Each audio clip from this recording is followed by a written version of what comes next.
A sua casa tem exatamente a sua cara. Você se vê refletido na sua casa. Se você é uma pessoa alegre, bem-humorada, agradecida a Deus, a sua casa tem esse clima.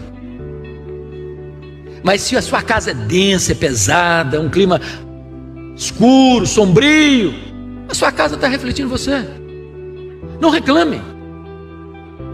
É você que está olhando no espelho e vendo a você mesmo.